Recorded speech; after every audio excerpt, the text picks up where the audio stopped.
Hey guys, welcome back. We've got a NBA edition of A&J Sports, and the Yeah. trade deadline's coming up. So let's get into it. And pre-trade deadline moves, obviously we it's been a while since we talked about basketball. I'm a pretty happy customer right now. OG Anunoby, probably the biggest, I think the biggest deal up until this point of the NBA season. Of the year. RJ Barrett, Emmanuel quickly swapped for OG Anunoby, Precious Achua, and then Evil Dante Malachi Flynn. We brought the brothers together. It's been a great trade. Since that trade, best record in the league. OG Anunoby's put up like one of the best plus minuses in NBA history. And I feel like it's one of the rare times, honestly, where it's a win-win trade, like all in all. I think quickly gets to be the starting point guard in Toronto now. RJ gets to be more of a dominant scorer there as well. So both of them get to be starters and have more important roles. And Anunoby fits right into what we need right now. So it's been a great Definitely. time. And OG, he's been injured a little bit the last few games, but he's been playing great. The team has been playing great. And, probably the biggest trade so far of the season has ended up being a pretty significant one so far. Even Achua is getting some minutes I've seen Yeah, I know with recently Robinson out. Robinson out and then Randall out for the next Randall few out, weeks, yeah. probably past the All-Star break with his dislocated shoulder. Precious Achua has been a really significant part. He's gotten double-digit rebounds a couple of the last games, so he's been just as significant recently. Malachi Flynn, unfortunately, not getting the same minutes, but who knows? Maybe injury will call him into action as well. But it's been a good trade. We didn't have to give up any draft picks to make it as well, That so is all good. of the treasure trove of picks is still there. Losing quickly has hurt the bench a lot. That's been the biggest significant thing. And, he's a starting point guard level player, clearly, as we're seeing in Toronto. So not having him to lead the bench unit has been big. But outside of that, the starting unit we beat Denver by 40. We've looked like, Yeah, the best team in the league since that trade has happened when healthy. So it feels crazy to say that as a Knicks fan right now, and really I excited bet. for the rest of the season, what the trade deadline might hold in terms of adding to that team and maybe replacing some of that bench production we were getting. Yeah. Yeah, that was definitely the biggest trade of the year so far. Probably the only other notable trade so far that obviously besides like the Wizards and Pistons swapping Mike Yeah, Muscala and like those type of players, it's probably Scary Terry Gallinari. to Miami. Yeah, no, exactly. But it was probably Scary Terry to Miami. Like that trade, it hasn't really panned out exactly for either side yet. I don't think Kyle Lowry's played a game for the Hornets yet, and Mhm. Scary Terry, they haven't really been winning games yet with Miami, and that's why they brought him in. But it was an interesting trade. Like I think it was a good move for the Heat, good move, I guess, for the Hornets because Kyle Lowry is on an expiring contract. Maybe get that out, get some more money in the door, but it doesn't seem like that owner wants to help the Hornets out there. Just not bringing in any talent whatsoever. Yeah, But I think it's a good trade for the Heat. for on paper, it makes sense. The Hornets are a tanking team. They get a draft pick and an expiring contract. Terry Rozier, he's been the brightest spot for that team really this year. He's been healthier Yeah, than LaMelo Ball, more consistent than anyone else, having a career year. So it made sense for Miami to want to bring him in, but it has not really worked for them so far. Miami's just been an underwhelming team. I think they have yeah. miraculously held on to a championship window for a few years A while. overdue, and this move is kind of in win mode now still, but in reality, if we've been wrong before. Miami have made those runs, but in reality, it doesn't seem like Scary Terry's been doing too much for them. Exactly. And only the postseason time will tell. But for now, we'll have to wait and see. But aside from trades, I think probably the biggest move of the season was Doc Rivers getting signed on as the coach of the Bucks. That Yeah. firing. You should kind of talk about that firing. You explained that pretty well earlier to me. Yeah, so it was because I think the immediate reaction, from everyone in like even in NBA history, I think there's only been a handful of other times where a first year coach, who's won as many games as Adrian Griffin has won, has gotten fired at that point in the season. But it does kind of seem like there was dysfunction in Milwaukee. Like things were kind of brewing behind the scenes. There were a few different articles that came out. There was one on CBS that I read about just a lack of organization within the team, like them not knowing, really not having like a defensive strategy, not really knowing a lot of their sets, or on offense sometimes just having wasted possessions because they weren't communicating and didn't really have a lot of leadership from their head coach. At the start of the season, I don't remember if we mentioned it, but Terry Stotts, experienced former head coach, he was on their staff, and he ended up leaving after getting into an argument with Adrian Griffin, just as a result, because of interacting with the star players. That's what it was. He yelled at him in front of the team. So it's just been a weird thing. We've seen a few scenes just in the huddle where Giannis is like taking the clipboard away, or he's like clearly disregarding Griffin, subbed himself back into games, like writing his own plays. It's clear that that team has had dysfunction, that a lot of the players aren't happy. And then we saw after he got hired, they were dancing around, or after he got fired, they were dancing around in the pregame. So happy. That was the happiest I've seen the Bucks. Very disrespectful, years. But still, their title celebrations, they weren't as excited as they looked there. So it's clear that they were not big fans of Adrian Griffin. I don't know. What do you think of? Do you think Doc Rivers is the answer though? Like, what do you think about that? I mean, I thought it was weird bringing in Adrian Griffin, as he wasn't an experienced head coach, and that proved to be a big factor. And I think that's kind of what they went all in on here, going for Doc Rivers. He is an experienced coach, I'll give him that, but he's been on title contending teams every single year, like the last probably 15 years or so, with the Clippers, with the Sixers, going back to the Celtics. Celtics. Only one ring to show for it, and it's crazy. I mean, he keeps getting chances, especially with another top contending team. And he didn't really bring teams over the edge that people expected him to. So, it's hard to have faith in him right now, but I think it is an upgrade from Adrian Griffin. I think, we'll really see with how the defense plays in the coming weeks, but it's a weird move all around. Now they're paying like 3 coaches too for the next few years, with Budenholzer getting fired too, and these two both getting paid big. So it's a lot of money being spent there, but we'll see how this works out for the Bucks. And then we gotta pay tribute to our fallen soldiers. That's kind of been, the other most significant part of this season has been the injuries. Ja Morant, several weeks ago, ruled out for the season. He got a shoulder injury. Julius Randle dislocated his shoulder. He's been out, or he's been ruled out for, at least until the All-Star break. More recent people, Joel Embiid has I guess it's not a torn meniscus. It's like a meniscus flap something, or so. I saw about something with his meniscus out indefinitely. Yeah, not really sure what the course of action is for him. He might end up getting surgery, and that might mean the end of his season, which would be crazy. And then Zach LaVine, Jacob broke the story to us as it was happening. Zach LaVine out for the season, or for 4 to 6 months. So up until, I guess, the start of next season almost as well. So crazy. Yeah. I mean, that happened earlier today. That kind of came out of nowhere. I mean, didn't seem like he had a good relationship with the Bulls either way, but it's weird to see if that'll affect his stock at the trade deadline too, because I think he is one of the guys that could be getting moved. But we'll talk about that later, if we think he will be moved. Yeah.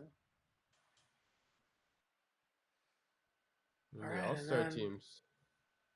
Yeah, how do you feel?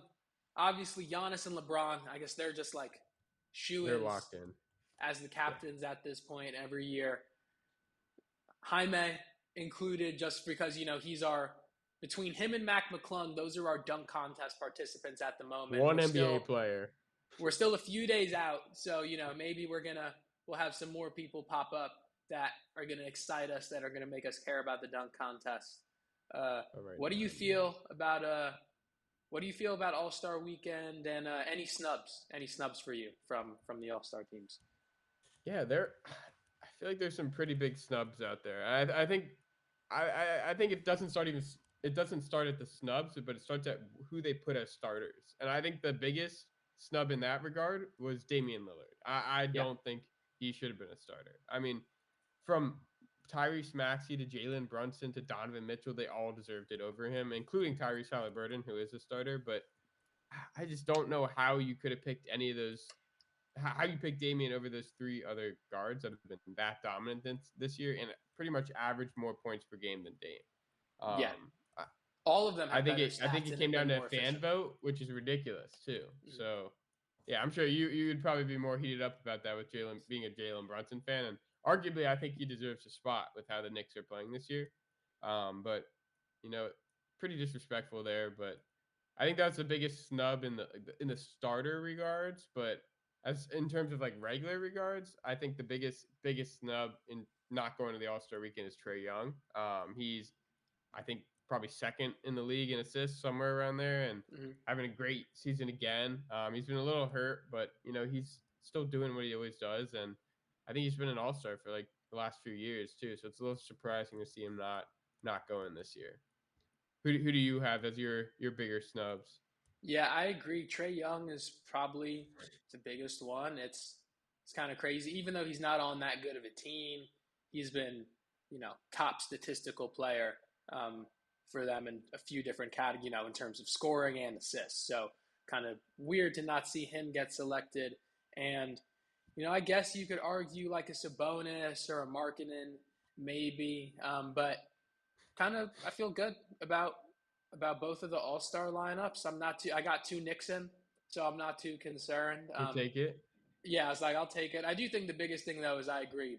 Lillard as a Randall made it. starter, yeah. Randall as a reserve, he'll end up getting replaced because of the injury. So someone will But get in yeah, because of him. Maybe Trey Young, gets his spot or something like that. But still, very interesting to see Lillard get that starting spot. It doesn't have to be Brunson for weird. me, but literally guard, Mitchell and Maxi. every other reserve guard has done better statistically this year than Lillard. So Yeah, it's weird pick there. And again, it came down to a fan vote, so that's good job, fans. All right, trade deadline time. I mean, so I think it's officially Thursday at like 3 or 4 p.m. Eastern yeah, time. There's a lot swirling around in like the rumor mill. I mean, obviously you guys see we have some trades set up here that we're going to talk about. But Anthony, who do you think is most likely to be traded before the trade deadline? I mean Name a couple players. you got one of them on the screen in Dejounte Murray. I think the talk has been pretty consistent about him getting moved. At this point, I don't see a path to him staying in Atlanta. I do think, Miles Bridges maybe has the potential to get moved. I think there are a few teams, the Wizards. You're looking at like Tyus Jones, as someone who could get moved there. Maybe, I think there are teams that are going to be looking to like commit to their tanks a little bit. DeMar DeRozan, another guy, I have him on the screen. So I think there are a few good names that are floating around, but it's it is just like a lot of rumors and stuff. It'll be interesting to see what'll play out over the next few days because there are some teams that feel like they need to make moves or are just anticipating them making moves pretty soon. Definitely. Do you think this trade deadline will be as big as the past few years? Uh, I don't know. I do feel like we're due a surprise. I think we're due like a A contender? shocking trade deadline, like someone pulling off something crazy. So maybe it's this year. Um, but no, I wouldn't. I wouldn't bet on it just because I do think ultimately, like I would err on the side of these teams being more conservative than not. Just because you think about Milwaukee, they just traded for Dame. Like there's only they're going to be limited in what they can do, and they're pretty committed That's to very their true. roster as currently constructed. I could see Philly trying to pull something big. I guess let me not spoil the trade that I'm doing now, but I could see Philly trying to pull something. I think it's a few different teams that have the option to do something like that, but I don't know. It could go either way. A lot of the top teams in the East are going to be the top teams in the East regardless. Like, it's going to be the Celtics and Milwaukee, and if the Sixers have a healthy Embiid, it's going to be them as well. The West, I could see maybe one of those lower teams like the Lakers, Golden State, trying to like grasp for something, trying to make a deal that's like fighting for contention, but probably not getting them there. So I don't know. It's a lot that's up in the air, but I am excited though. Some deals are definitely going to happen this year. We've had a few stagnant years. I feel like this is not going to be one of them. What do you feel like? Do you have anything you're looking forward to other than your predicted trade? Nothing I'm too confident in. I do think DeJounte Murray will be moved somewhere. But honestly, I'm excited for hopefully another. I feel like it's been super hectic the last few years, and I just hope it keeps up. I think there's a lot of teams that are right on the cusp, especially in the West, where it's like super close and tight as it always is, and they'll be feeling desperate. I think there's teams at the top that probably don't feel safe, like especially like the Thunder. Will they make a move if they pick up a star? They're automatically maybe an even bigger title contender. There's like Timberwolves too in that regard, but I don't know. I feel like it's wide open, the West, and I think that all those teams will think they need to make moves. So it could kind of make an arms race, which could be interesting. So, I kind of hope that happens, but we'll see how it plays out in coming days. Yeah, let's go through our trades. Do you want to talk through yours first with DeMar? Yeah, so I have DeMar going to the 76ers. DeMar, Andre Drummond. So, another kind of backup big man, especially with Embiid hurt. That, Drummond would probably be starting for Philadelphia currently if that trade were to go through. And then Torrey Craig, just another kind of bench wing guy, someone else for depth there. And then for the Bulls, it's replacing it with expiring contracts pretty much. Marcus Morris expiring, Korkmaz, maybe you make something out of him, but he's expiring as well. Jaden Springer, a bit younger. He has an additional year on his contract, so just a young guy to throw in, and then a 2026 first-round pick as well. DeMar DeRozan on that expiring contract, especially with that Zach LaVine injury, if you're Chicago, you're not playing for actual anything. I mean, you can make the play-in, but you know that you're not going to go past that at this point. I think you have found something good in Kobe White this season. He's definitely breaking out. You still have Patrick Williams. You have Vucevic still. But DeRozan on this expiring contract, I think it's worth just trying to get rid of him, getting assets back, and freeing up some salary as well. Just making sure you're maintaining that flexibility so you can do more going into the offseason. So I think it makes sense for Chicago, and for the 76ers, they need a bit of a jump start right now. Maxey is, very good. All-star level player now. Embiid, MVP level season, if he can be healthy. But even if you are getting him back, later this season or in the postseason, you need someone else who can be there, who can be a primary option. If you have, a starting lineup of Maxey, DeRozan, Embiid, Tobias Harris, I don't know who else. Am I missing someone in Phillies? D'Anthony Melton, maybe? Yeah, and maybe Melton or someone. I don't know. Whoever else. Those four, just Harris, DeRozan, Embiid, and Maxey, that's a really good four. I think that's like a championship. That so much shot creation, so much ability to score like that. I'd put them over the edge. Yeah, you can't tell me that there's like a defense that is consistently going to be able to stop those guys over a 7-game series if they're healthy. So, I think it's worth it for Philly. It's only an expiring deal. DeRozan, maybe it goes well and you don't win. You want to run it back and you re-sign him. So it doesn't mean it's the end of DeRozan in Philadelphia, but I think it makes sense to maybe make this happen before the deadline. No, I think everything you said makes a lot of sense. And honestly, I'd like to see it happen for both teams. I think it's a smart move all around. And honestly, that's kind of what I was thinking when I made my trade with the Hawks and the Nets. I kind of think the Nets have a good young core with McCall Bridges, with Cam Johnson, Nick Claxton. They just don't have that point guard that's leading them. And Dinwiddie's production has been down this year. So I think making this trade for DeJounte Murray is kind of that final piece they need in their starting lineup to make a strong core. Um, and as you can see, I included Garrison Matthews as well. I think just more shooting off the bench, kind of to replace Cam Thomas, who's being dealt in this trade. And I think Cam Thomas is honestly arguably just as big of a piece being moved in this trade. I think he's probably the second most valuable player in this trade too. Um, he's been a lethal scorer off the bench, dropping like 20 a game almost around there.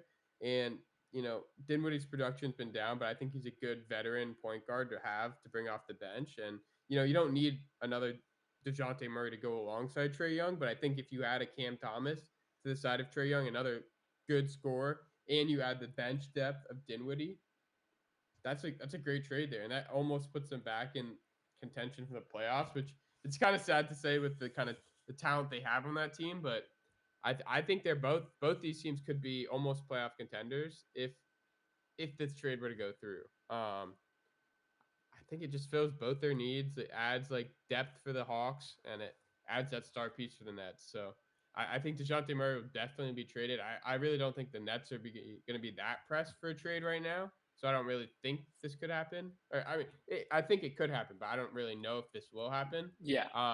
I'd be more less surprised if he ended up going to the Lakers or a team like that. But this is just what I'd like to see happen. So a lot could happen though in the next few days. We will see. And then back to. I'll let you take this one away. You got it. Not too excited to talk about this slide. I mean, there really isn't much to say. Right before Anthony and I made these slides, we saw they were second worst in the league. I mean, that's pretty bad. That's and the team that's below them, the Pistons, who've been historically bad. So that's not a really good sign. That means that we really are the worst team in the league. It's crazy because we have good players on paper too. Like, I mean, not good players, but mediocre players that you'd think would get us around 10, 15 wins by now, but we only have 9 wins. 9-39. That's pretty bad. I mean, we better be getting a good lottery pick after this year or something because we need it. I really don't see the direction of this team anymore. I'm losing hope as a Wizards fan, like, quickly. I thought Jordan Poole was a good move, but there's a clear reason why the Warriors let him go. Like, it's all adding up now. So, not too confident in the leadership and management of the team at the moment. But I know you're in a much happier spot right now, so I'll let you take this away with how the Knicks are doing because I'm pretty fed up with this at this point. This has been like the best season of Knicks basketball maybe I've ever had. I mean, this last stretch in January, that was the best Knicks basketball that has been played since like the 70s or something. Like, that was the best record we've had in a single month. We've been the best team in the league since that OG Anunoby trade has been made, and we were talking about it earlier. I know Brunson isn't going to be MVP. Like, I'm well aware of this, but he's been playing so well recently, and he's been winning games for us. Like, he's been so significant. He has been the superstar for our team. Like, I think it's gone beyond the point where he's just an all-star. He is a superstar for our team. Like, he is the number one option for us. And with him, Randall, we have OG now. I really do feel like we're just one player away from being that next level of team. DiVincenzo's been playing crazy recently. Precious Achiuwa, and Isaiah Hartenstein. Even with Mitchell Robinson out, we've been able to, maintain a lot of good play with them, and Mitch is going to be back before the end of the season. It's just, I think a lot of people have not been putting respect on Tom Thibodeau and Leon Rose, the brain trust in New York. Even the OG Anunoby trade, people were saying we got fleeced. People were saying it didn't make sense, and we've had the best record in the league since then. So I've been saying it. I have faith in this front office. I believe in what they're doing, and have belief that they are taking us to a championship at some point over the next few years. So I don't know if this season, I don't see us getting the star, like this trade deadline, I don't know who it would be. It would be like a real shocking thing for that to be happening now. But I think next season or the year after that, like we are in a position to make the conference finals and just be one player away from being a championship team. I really think that. I agree. I think you're right there on the edge. All right, so I guess updated superlatives now. So we've done this before. We had, some good takes, some like iffy takes, some I don't know. It was all over the place, but we're running it back with our superlatives. So yeah, I guess we can get into our picks. Yeah, and I mean MVP. We mentioned it right before, but we had this flipped before. To start the year, you had Shea, who's second favorite right now, and I had Luka, who's third favorite. Obviously, as guys can see, we've flipped. I think Shea will win it, and he thinks Luka. But it's gonna be close to the wire. I think kind of my reasoning for Shea is he's only right behind Jokic, the first in the West. He's right up there in scoring, higher than Jokic. And if they finish in the top 2 in the West, I kind of think he deserves it. He's the leader of that team. If you take him off that team is probably not a playoff team in the West. So that's why I think he's the most valuable player in the NBA. I mean, that's fair. And realistically, SGA, I think this is his year. I think he's shown it. What he showed last year, he has shown consistently throughout this season, and that team has, been the best in the Western Conference, really one of the best. So I think he's deserving, but we were talking about it earlier as well. You look at the West. I think the biggest thing between him and Luka, because statistically, Doncic is having just as good of a season. Top 3 in assists in the league, second in scoring behind Embiid, and is playing more games than him. Really carrying that Dallas team, and while the results aren't there, they're ranked lower than OKC. OKC is those top 4 teams in the West are all within a game or 2 of each other. So there's a scenario where Dallas finishes 6th, OKC finishes 4th or 3rd. I think that the gap that is between them right now in terms of rankings, that may not be what's reflected once we get towards the end of the season. And in that, I think Luka, we know what we're going to get out of him still. If anything, I think as we get closer, he just dropped 70.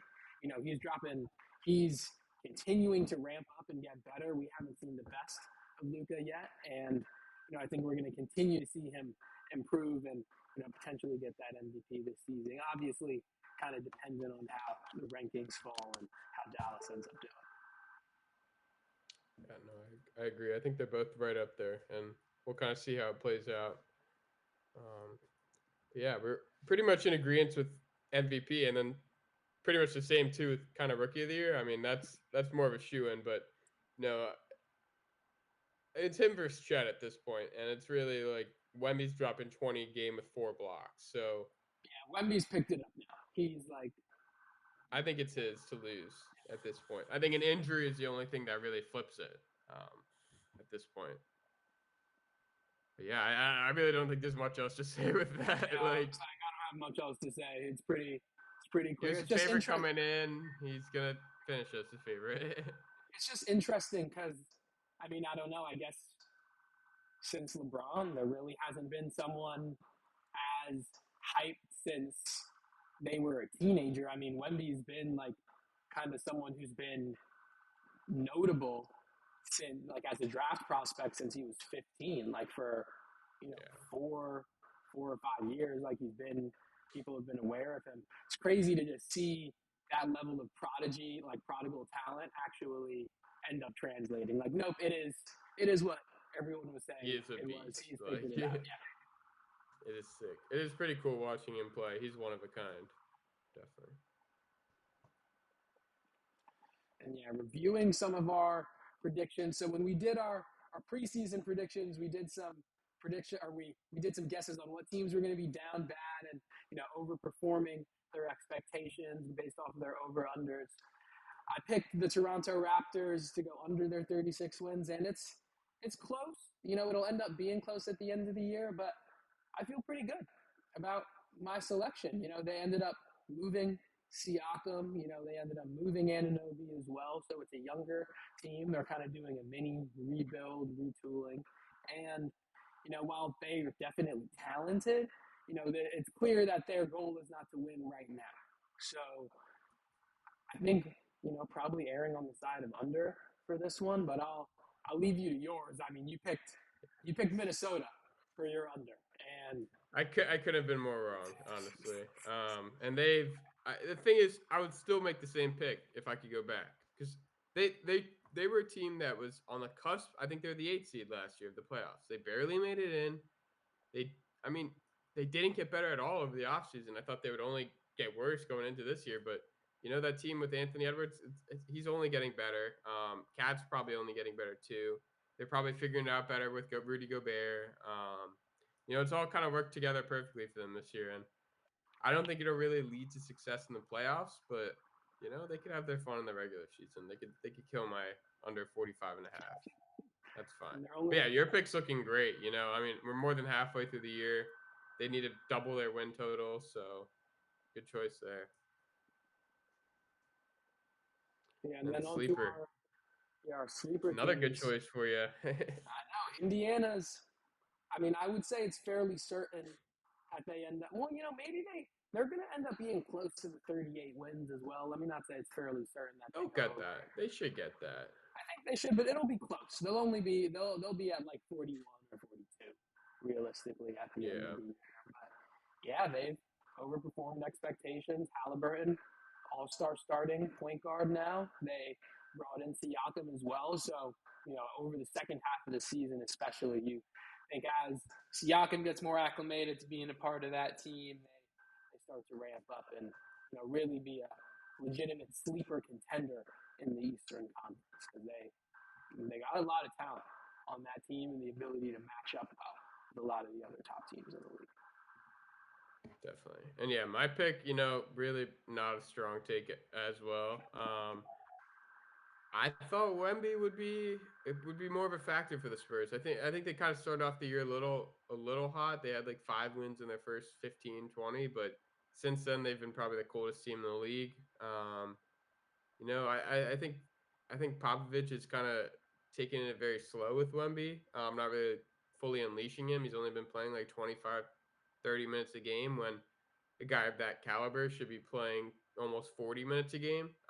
Obviously, it's for health concerns, but I still think he should be playing more minutes. I think the team should be focused around him. I'm not blaming Pop. He's one of the greatest coaches of all time, but I think he realizes this isn't the year for the team, and he's kind of just building the team for now. And we're not hitting this 28.5.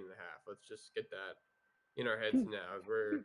At best we'll get 20, but I wouldn't bet on this 28.5 anymore. Yeah. And let's make some new predictions. Some bold predictions right now. I kind of need that. I need that right now. You start this off. I like yours a lot too, but go ahead. My first bold prediction was Damian Lillard was gonna request the trade, and right now Cleveland's playing pretty well. So maybe in the offseason, I'm gonna consider that one pending, because maybe they just lose in the first round again. We get to the offseason and that happens. So, I'm still. I'm going to give myself credit for that one still, but I'm moving on to a different player leaving. I do think the league is going to start to shake up. We're seeing this generation of stars that, at least you and me, we grew up on. They're starting to age out. Like it's the next phase of players that are coming in. And I think a lot of those guys are starting to move around, starting to find their last landing spots. And LeBron, I don't think his last landing spot is LA. I think the Lakers are, I think he likes LA. Obviously, he wanted to go out there. He has a lot of opportunities in Los Angeles, but he's not getting the winning that he wants, for his legacy. LeBron James should not be fighting for playing spots. Like that's not. I agree. That's not where he should be at in his career. And I think, especially after this season, they are fairly hamstrung in what they can do with that roster. They did try to retool this past year, but I see the Lakers missing out on the play-in. I see them missing out on, just the playoffs altogether. And I think it ends up being the result of, I think that results in LeBron leaving LA this offseason. Now, I'm not going to say he comes to the Knicks.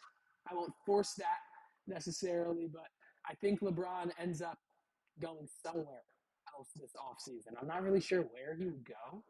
I do think New York would be on the list of teams like that he might potentially go to, but I see this, especially if LA just misses out on everything, as being his last year there, and them just building around AD moving forward. Yeah, I definitely think that's possible. And mine definitely another bold pick here, but I kind of think Warriors are going to bounce back. I think they've been kind of finding their groove here with Kuminga recently and with Draymond back from suspension. They have a lot of young rookies, young pieces like Trace Jackson Davis, Brandon Podziemski, Kuminga, who's really finding his footing here. I really think this team is built for the playoffs, and I think they're going to figure it out. I know it's pretty bold now, considering they're not even in the play-in right now. They're in 12th right now, which is crazy to admit. They're 21 and 24, below 500. Not looking great, but I think they recently have found their rhythm. They've won 2 in a row. They have another good matchup today. I think if they keep picking up these wins, they're only 5 games behind the Suns, who are the last playoff spot right now. There's still 40 games left in the year, a little less than 40. I think they could get the job done. I think Curry's one of a kind. I think that coach, Steve Kerr, is great. The team will figure it out. But, I think top 6 in the West, that's my prediction for them. All right. And then finals time. I think this one pretty straightforward, honestly. I mean, I don't know really how you can make the case for anyone else but the Celtics right now. I think they're pretty much a lock in the East. I hate to say it because I don't like them, but I think they're a lock right now with how good their starting 5 is. And then on the West, I think it's a bit more wide open, but it's hard to fight with the way the Clippers are playing right now. They're arguably the hottest team in the league. They beat the Celtics at home by like 30. They're just all around figuring it out. Their players are healthy. I think Paul George has missed a few games. That's really it. If they could stay healthy the rest of the year, I don't see any way I think the Nuggets are a threat. The Suns, maybe. That's about it. And I think they could beat both those teams. So I'm going Clippers, Celtics, finals prediction. Boom. And I'm going to copy you and go with the exact same thing. I think Clippers. Don't blame you. Again, pretty self-explanatory. Celtics, barring a team in the East making a significant move, one of those top teams making a significant move, I don't see anyone with a more complete roster than Boston right now. And on the West Coast, it is more wide open, but I think the Clippers are really finding their groove as well, and they have a lot of depth. They have a lot of star talent and a lot of experience in that star talent. This is a Boston team that they're good, but they haven't necessarily performed at their highest level when they've gotten to those big moments. This is a Clippers team where Kawhi's won championships, Russell was an MVP, Harden was an MVP. Like, these are experienced.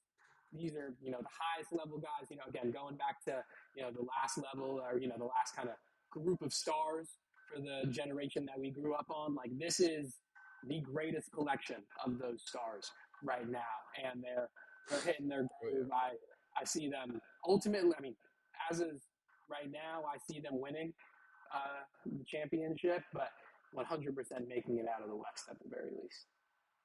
Definitely. We agreed on something there. We'll take it. But thanks for listening to our takes. We're gonna have more for you, so just keep following along with our podcast. But yeah, we'll be back with more soon. Thanks for listening. Yeah.